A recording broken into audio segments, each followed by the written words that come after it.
So Miami is now 7-14. They are 3 games behind the 6th seed, which would allow them to not have to get into the play-in tournament and just go into the playoffs. But even then, that would be guaranteeing them a pretty tough round 1 series. What is going on? Well, I mean, the obvious thing is they haven't had Jimmy. They didn't have Bam for 2 games. They didn't have Tyler Hero for some games.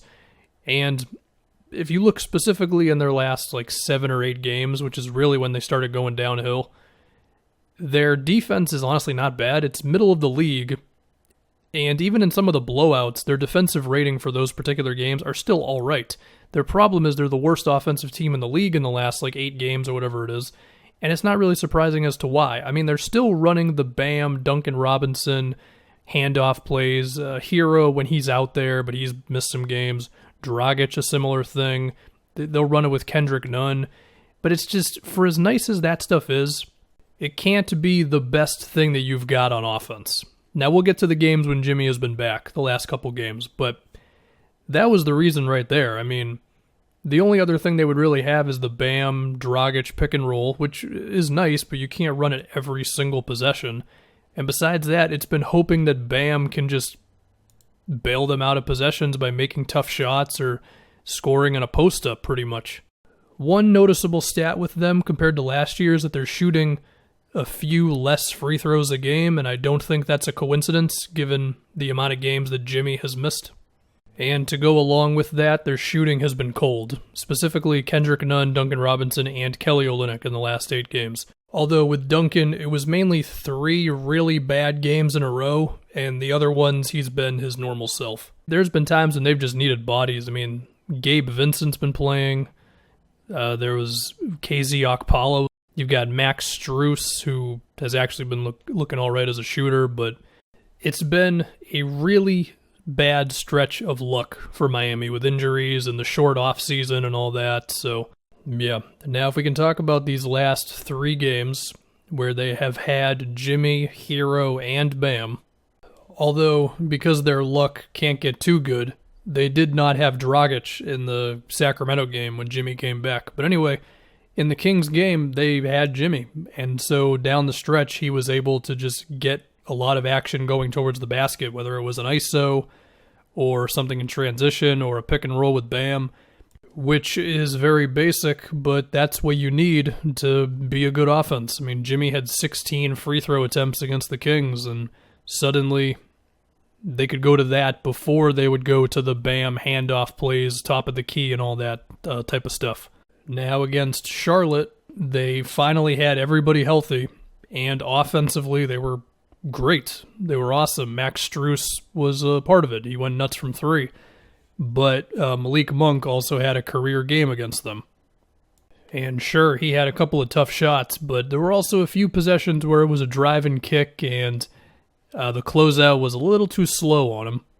Devontae had a big game where he did hit a couple of step-back threes, to be fair, where it was like, well, I guess that's just going to go in. But even so, it just seemed like the Hornets, it was a little too easy for them to just get into whatever they wanted to do. And there wasn't enough crowding of ball handlers or just really making it difficult on them. And then against the Wizards, I mean, defensively, Miami was good for the game. Their defensive rating was 108, but their offense just really fell off in the second half.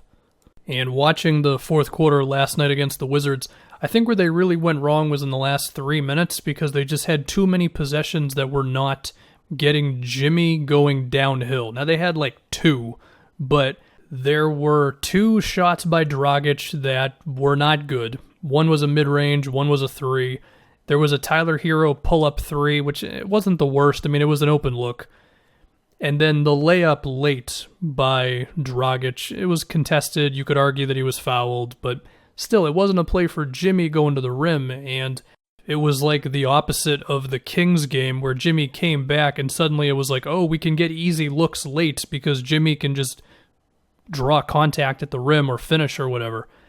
Should be said in the Wizards game, there was one Jimmy layup that was 75% down, just didn't go in late, but yeah, so you could argue it's a bit of a case-by-case basis where they play defense one night, but then against the Hornets they get torched.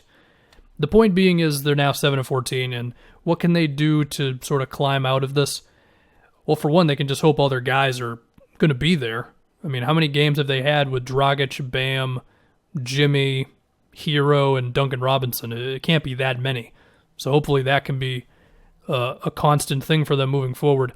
I do trust them defensively, although I will say starting Olynyk next to Bam and having Dragic come off the bench, I didn't think those two things were going to happen again.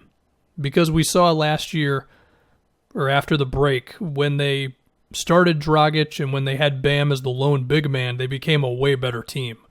So is Spoelstra just going to ride this out for a bit? Is his plan to make the switch at some point? I don't really know, but I think those are some possible adjustments. And, just getting Jimmy going downhill towards the basket again. And we'll also see, like, how often do they want to have Tyler Hero in pick and rolls and all that? Because you do want to progress his game, but at the same time, it's like, well, if he's not too good at this right now, then we don't want to compromise the team too much for the sake of Hero's development. But we also don't want Hero just standing in the corner all day either. Anyway, if you force me to pick, are they going to get this thing figured out? I think they will. I think there's just too much good on this team. Spoelstra's a great coach. There's too many good players here. There's too many good defensive players as well. I haven't even really talked about Bam, who, I mentioned it a little bit. Like, he had to bail them out with some big scoring games, with the best one being against the Nets, where he just hit a whole bunch of jump shots. And we'll have to see if Bam keeps taking them. His three-point attempts have crept up a little bit this season, and the mid-range has been more of an actual thing. So that could be some floor spacing out of Bam. Granted, you still want the ball in Bam's hands kind of on every possession, really. But still, it's cool if he can be a catch-and-shoot guy a little bit for you as well. Are there any sorts of moves Miami can make? I don't know. Myers Leonard is hurt now. Does that affect a potential trade with his contract? I don't know. Iguodala's contract is definitely movable because next year is a team option for $15 million, so that's an expiring for somebody. Olynyk is an expiring. Bradley is a $5 million team option, so they've at least got the expirings. In terms of draft picks, well, they don't have their pick this year, which is another reason why they're really going to want to get it turned around this season.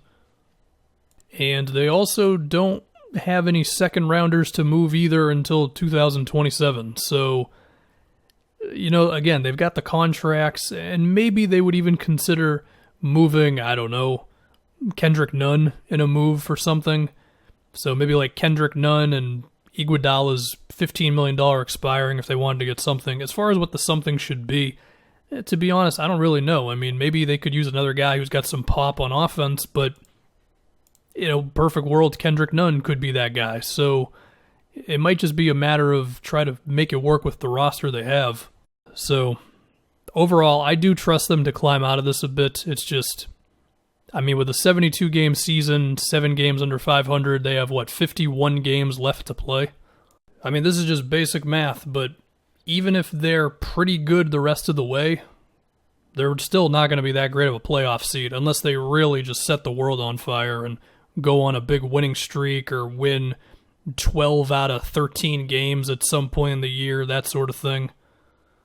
And they might want to do that sort of thing pretty quickly here. So, yeah, their season is kind of on the brink right now. But again, given the roster and the coach, I do trust them to be good moving forward. It's just simply being good might not be good enough given the hole that they're in right now.